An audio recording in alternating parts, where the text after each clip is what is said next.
오늘 주신 하나님 말씀은 레위기 26장 34절 35절 말씀입니다. 레위기 26장 34절 35절 말씀을 제가 받들어 읽겠습니다. 너희가 원수의 땅에 살 동안에 너희의 본토가 황무할 것이므로 땅이 안식을 누릴 것이라. 그때 땅이 안식을 누리리니 너희가 그 땅에 거주하는 동안 너희가 안식할 때 땅은 쉬지 못하였으나 그 땅이 황무할 동안에는 쉬게 되리라. 아멘. 우리가 그 가장 흔하게 먹는 음식 중 하나가 계란입니다. 이 계란은 저렴하면서도 영양이 풍부해서 완전 식품이라 불리고 있습니다. 그런데 이제 우리가 먹고 있는 그 계란 껍데기에 보면은 숫자가 이제 적혀 있어요. 그래서 숫자를 보면 앞에 이제 네 자리는 그 계란을 그 닭이 낳은 날짜입니다. 그래서 만약에 오늘 그 계란에 닭을 낳았다면 12월 11일, 그러니까 1211 이렇게 숫자가 써 있죠. 그리고 중간에 알파벳으로 이제 글자가 써 있는데 이거는 그 생산 농장, 그 계란을 만든 생산 농장의 고유 번호입니다. 그리고 맨 마지막에 숫자가 나오는데 이 숫자가 제일 중요합니다. 1부터 4까지 이제 표시가 되는데 계란을 낳은 닭의 사육 환경을 나타내기에 이것이 가장 중요합니다.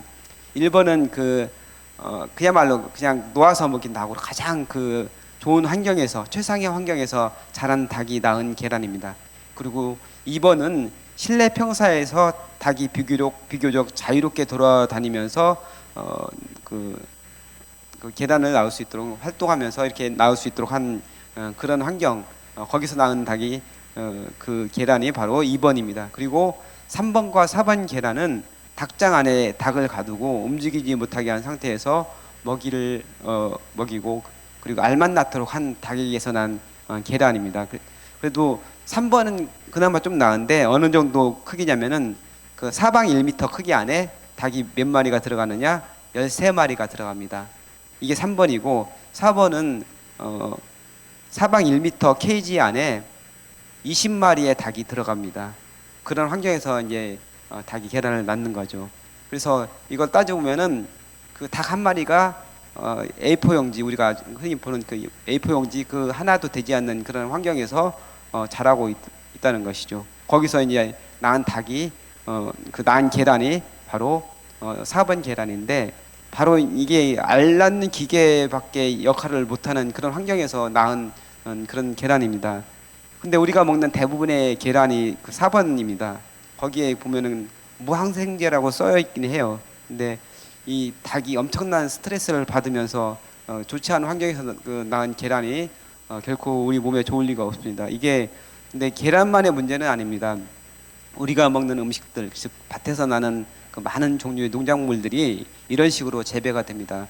제초제나 농약을 뿌리고 생산성을 늘리기 위해서 화학 비료를 많이 씁니다. 그래서 크기를 크게 키우고 보기 좋게 만드는 것입니다.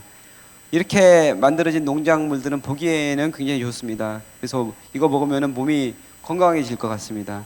하지만 그렇게 만들어진 농작물들이 보기에는 좋을지 몰라도 먹었을 때 우리 몸에 어떤 일이 일어날지는 그건 알 수가 없습니다. 이렇게 인위적으로 만들어지고 또 때로는 유전자 조작까지 한 그 농작물들이 몸에 결코 좋을 리가 없습니다. 현대에 생겨난 수많은 종류의 그 병들이 이런 환경 때문에 생겨났다고 이야기하는 분들도 많이 계십니다. 그래서 돈을 더 주더라도 유기농으로 재배된 농작물들을 찾는 것입니다.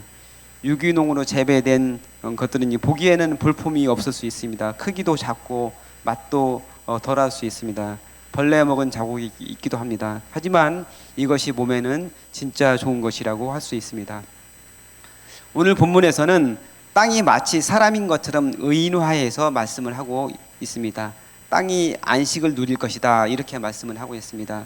땅이 안식을 누린다는 것은 그동안에 땅이 제대로 쉬지를 못했다는 것을 전제로 하고 있습니다. 오늘 말씀이 나온 배경은 이렇습니다.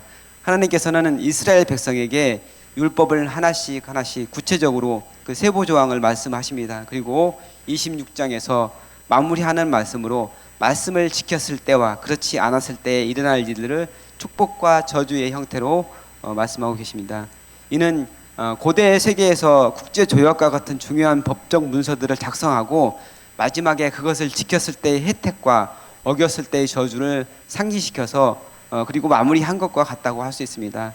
하나님께서는 이스라엘 백성이 하나님께서 명령하신 이 모든 명령들을 잘 순종하여 지켰을 때 놀라운 복을 약속하셨습니다. 이 축복의 말씀은 비를 적절히 주셔서 땅이 그 소산을 풍성하게 내주고 그래서 먹고 사는 걱정이 없게 할 것이다 이렇게 말씀하십니다. 또 외족의 침입으로부터 하나님께서 지켜주시겠다는 것으로 전체 하나님의 약속의 말씀 복에 대해서 요약할 수가 있습니다. 그리고 하나님이 함께 계시겠다 이렇게 약속의 말씀을 주시기도 하셨습니다. 하지만 그 말씀을 어겼을 때, 그 약속의 말씀을 어겼을 때 그 저주에는 그 축복의 말씀보다 훨씬 더 길고 무섭게 기록이 되어 있습니다. 각종 질병과 기근과 재난이 닥칠 것을 말씀하고 계십니다. 그런데 이러한 것들은 예고편이라 할 수 있고 이스라엘 백성이 정신을 차리고 다시 하나님의 말씀 앞으로 돌아오도록 경고하는 것이라고 할 수 있습니다. 그럼에도 불구하고 정신을 못 차리면 그들을 이방 민족에게 붙이실 것이고 결국에는 포로로 잡혀가게 될 것이라 말씀하십니다. 이스라엘 백성이 출애굽해서 가나안 땅에 들어가기 전 그 땅에 살아가던 족속들이 있었습니다. 그들은 하나님께서 가증히 여기시는 온갖 못된 짓을 일삼으며 우상을 숭배하며 살아갔습니다. 풍요와 다산을 약속하는 우상을 섬기며 신전에 창기를 두고 음란하게 신을 섬겼습니다. 그 신들의 마음을 달랜다는 그런 생각을 가지고 음란한 행동들을 신전 앞에서 벌인 것이죠. 풍요와 안전을 위한다는 명분으로 자녀를 불살라 바치는 일까지 버젓이 자행했던 사람들이 바로 이 사람들이었습니다. 약하고 가난한 사람들, 힘들고 고통 중에 있는 사람들을 억압하고 피라미드 체제로 대표되는 질서를 유지하며 더 많이 가지고 더 많이 누리려는 사람들의 욕망을 채우려 하였습니다. 그러다 보니 가나안 땅은 더럽혀졌고 더 이상 사람들을 품고 있을 수 없는 땅이 되었습니다. 그래서 그 땅은 사람들을 토해내었습니다. 가나안 땅은 젖과 꿀이 흐르는 땅으로 표현되기도 하지만 때로는 그 거민들을 토해내는 땅이기도 했습니다. 레위기 20장 22절로 23절 말씀입니다. 너희는 나의 모든 규례와 법도를 지켜 행하라. 그리하여야 내가 너희를 인도하여 거주하게 하는 땅이 너희를 토하지 아니하리라. 너희는 내가 너희 앞에서 쫓아내는 족속의 풍속을 따르지 말라. 그들이 이 모든 일을 행함으로 내가 그들을 가증히 여기노라. 그 족속을 토해낸 땅에 이스라엘 백성을 하나님께서는 심으셨습니다. 이스라엘 백성을 포도나무로 비유하며 애굽에서 가져다가 심으셨다고 표현합니다. 시편 80편 8절 말씀입니다. 주께서 한 포도나무를 애굽에서 가져다가 민족들을 쫓아내시고 그것을 심으셨나이다. 이렇게 심겨진 이스라엘 백성들에게 하나님께서는 말씀대로 순종하며 거룩한 백성답게 살 것을 기대하셨습니다. 포도나무가 아름다운 열매를 주렁주렁 맺듯이 백성들이 하나님께서 원하시는 삶의 열매들을 풍성히 맺기를 원하셨습니다. 하지만 이스라엘 백성은 처음에는 말씀을 잘 따르는 듯 했지만 실패했습니다. 그리고 이전에 가나안 땅에 살던 사람들이 그 백성들이 했던 그 똑같은 모습을 보이기에 이르렀습니다. 오늘 말씀에서는 땅의 안식에 대해 말씀하십니다. 이스라엘 백성이 남북으로 나뉘고 하나님을 섬기지 않고 죄에 빠져 살다가 각각 아수르와 바벨론의 나라를 빼앗기는 처지가 되고 맙니다. 여기에 대해 하나님께서는 오늘 본문 34절 35절을 통해서 예언적으로 말씀하십니다. 너희가 원수의 땅에 살 동안에 너희의 본토가 황무할 것이므로 땅이 안식을 누릴 것이라. 그때 땅이 안식을 누리리니 너희가 그 땅에 거주하는 동안 너희가 안식할 때 땅은 쉬지 못하였으나 그 땅이 황무할 동안에는 쉬게 되리라. 땅이 쉬지 못했다는 것은 제대로 안식년을 지키지 못했다는 것을 의미합니다. 요즘에 사람들이 땅에 농약과 제초제를 치고 화학비료를 사용해서 땅의 효율을 높인다는 명분으로 땅을 착취하듯이 그 옛날 이스라엘 사람들이 그렇게 했다는 것입니다. 하나님께서는 7년을 주기로 6년은 땅을 경작하고 7년째 되는 해에 땅을 묵혀두라고 명령하셨습니다. 그렇게 한 이유는 땅을 쉬게 해서 지력을 높이기 위한 것도 있지만 7년째 되는 해에 열매 맺은 곡식과 과일들을 모든 사람들이 먹도록 하기 위함이었습니다. 가난하고 힘없는 사람들, 비천하고 사회적으로 소외받는 사람들도 마음껏 그 땅에서 자연적으로 난 것들을 먹게 하려는 하나님의 배려가 있었습니다. 하지만 이스라엘 백성은 그 명령을 지키지 않았습니다. 희년은 바로 그 연장선상에 있는 것으로 모든 노예가 풀려나고 원래 땅이 원래 주인에게로 돌아가는 해방의 해였습니다.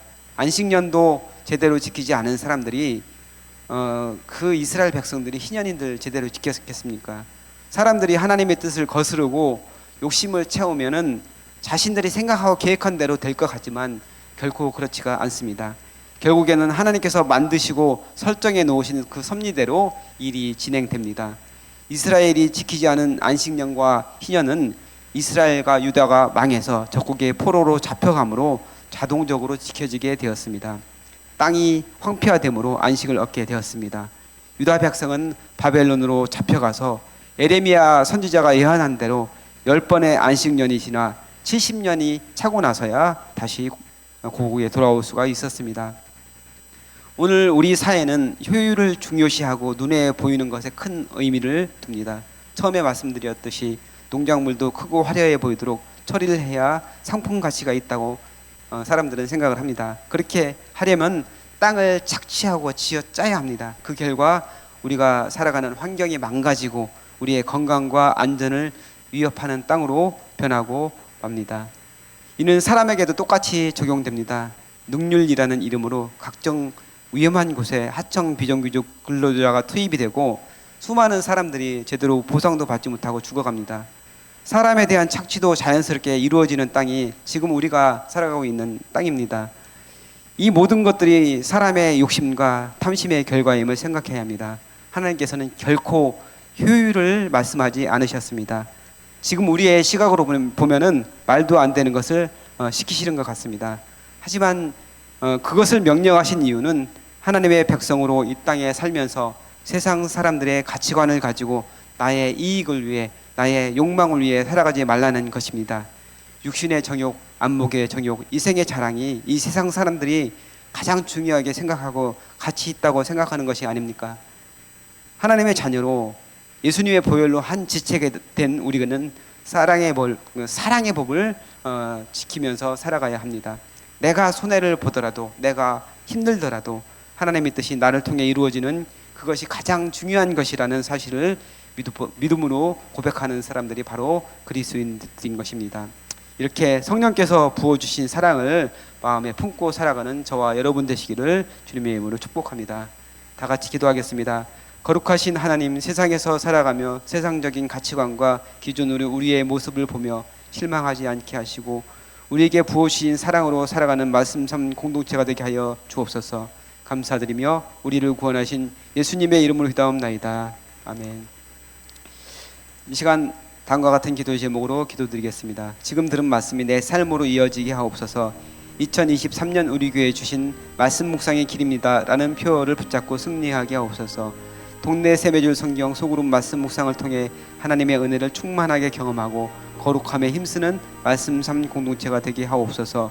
육체의 질병과 마음의 질병으로 고통받는 성도들에게 회복의 은혜와 평안의 은혜를 베풀어 주옵소서. 끊이지 않는 갈등과 전쟁으로 어려움에 처한 이들을 돌보아 주시고 그리스도인들이 예수님의 손과 발이 되어 하나님의 사랑을 전하게 하옵소서. 우리나라의 정치 경제가 안정되게 하시고 하나님의 정의와 평화가 강물같이 흐르게 하옵소서.